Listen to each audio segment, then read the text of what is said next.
नमस्कार, मी वेदिका। तर आज आपण बनवलेलं आहे ही कोकणातील स्पेशल अशी पिठी बनवलेली आहे मस्तपैकी। आमच्या कोकणातल्या लोकांना कसं माहितीये, अशी गरमागरम पिठी मस्तपैकी आणि सुका बांगडा भाजलेला आहे मी त्यासोबत। खूपच गरम आहे मस्त। तर बस एवढं जेवण भेटलं ना तरी आम्हाला खूप होतं। एकदम रेसिपी सोपी आहे, तर शेवटपर्यंत नक्की बघा। आणि हा सुका बांगडा मस्तपैकी भाजलेला तो आम्ही आज खाणार आहे। तर चला तर मग बघा, छान असा मस्तपैकी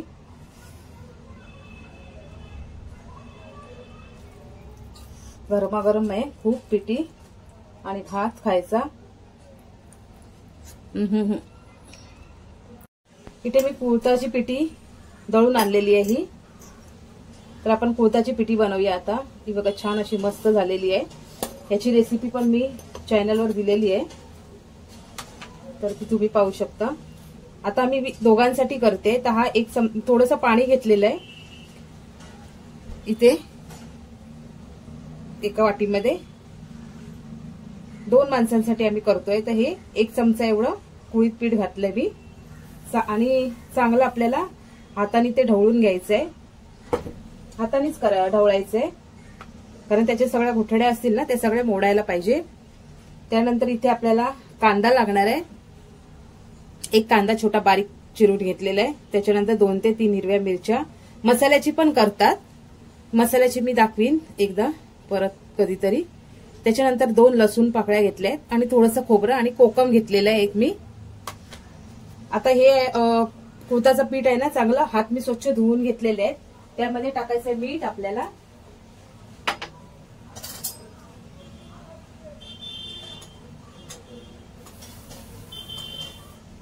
चवीनुसार मीठ आणि हळद। या कुळीत पीठ ना दळताना मी काहीच टाकलेलं नव्हतं। काही जण बडीशेप मिरी वगैरे टाकतात, सगळं मी काहीच टाकलेलं नव्हतं। आम्हाला ही अशीच आवडते, तर काही जण टाकतात त्याच्यामध्ये, तर मी काही टाकलेलं नाहीये। तर हे ना असं चांगलं ढवळून घ्यायचंय। एकदम पिठी करायला सोपी आहे आणि एवढी छान मस्त लागते ना। आणि त्याच्याबरोबर सुका बांगडा एकदम भारीच। तर आपण ह्याच्यात ना पिठी करून घेऊया। सगळ्या गुठड्या ज्या असतात ना त्या मोडून घ्यायच्या आणि करायला कशी एकदम सोपी, पटकन असं कधी काही नसेल काय जेवणाला काय करावं असं सुचत नसेल तर पटकन अशी ही पिठी घालायची। कधी पाहुणे येतात, कधी जर जेवण कधी आपलं कधी संपेल, तर त्यावेळी पण आपल्याला ही अशी पटकन अशी झटपट अशी पिठी करता येते आणि एवढी छान चविष्ट लागते ना। त्याच्यामुळे कशी 2 घास जरा जास्तच जातात। तर ही बघा, ही अशी छान अशी ना मोडून घेतली आहे मी गुठड्या त्याच्या सगळ्या। आता फोडणीला देऊया।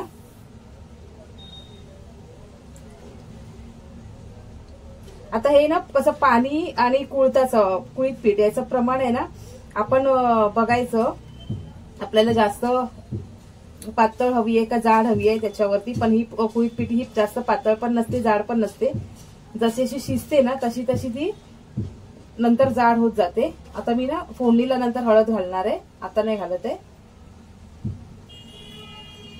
आता मी एक भांडं ठेवलेलं आहे, तेल टाकायचं आहे त्याच्यामध्ये 2 टेबलस्पून एवढं, 2 चमचे एवढं। त्यानंतर चांगलं तापलं की त्यामध्ये कांदा,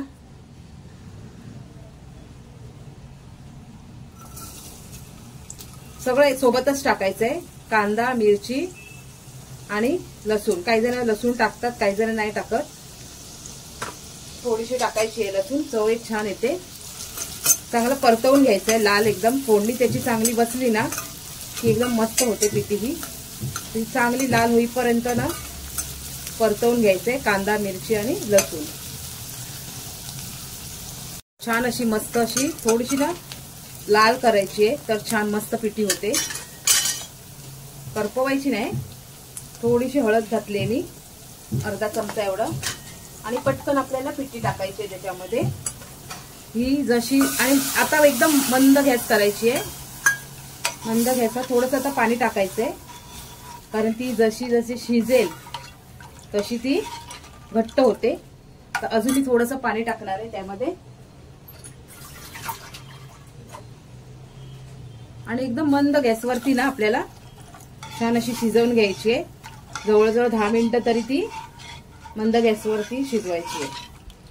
एकदम फ्लेम गॅसची बारीक हवी आहे आणि एकदम म्हणजे एवढ्याशा थोड्या 1 चमचा पिठी पोळीत पिठीमध्ये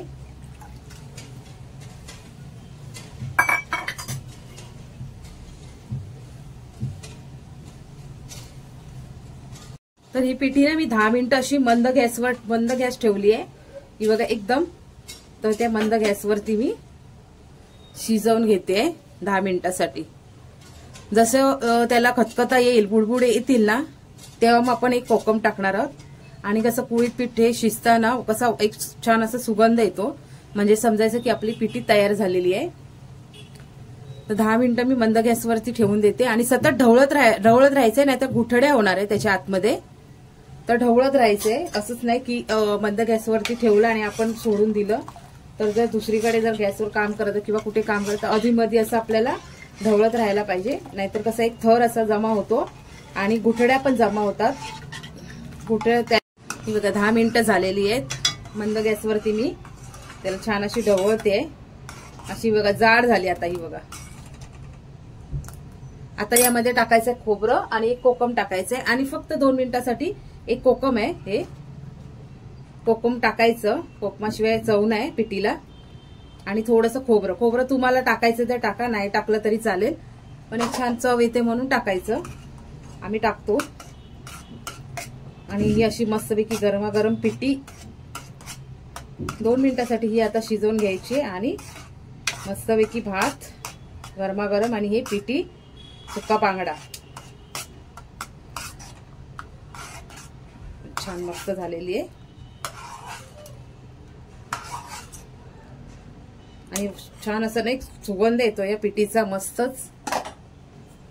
हे बघा खतखते येतात आहे. याला बुडबुडे म्हणतात मराठी भाषेमध्ये. आमच्याकडे कोकणामध्ये याला म्हणतात खतखत आहे ना. तर हे छोटे छोटे असे बुडबुडे येतात तेव्हा समजायची की पिठी आपली शिजलेली आहे. उडतात हा जामे अंगावरती त्याच्यामुळे लांब उभं राहायचं.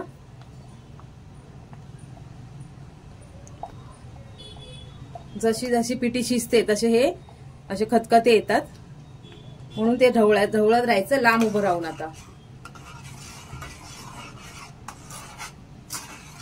ही आणखी 5 मिनिटासाठी ही चांगली ढवळायची. मग आपली मस्तपैकी पिठी तयार आहे. तर मी अशी ढवळते. आणि कशी वाटली माझी रेसिपी कमेंट करून जरूर सांगा. आणि जर थोडी जरी आवडली असेल तर लाईक करा शेअर करा आणि सबस्क्राईब करा.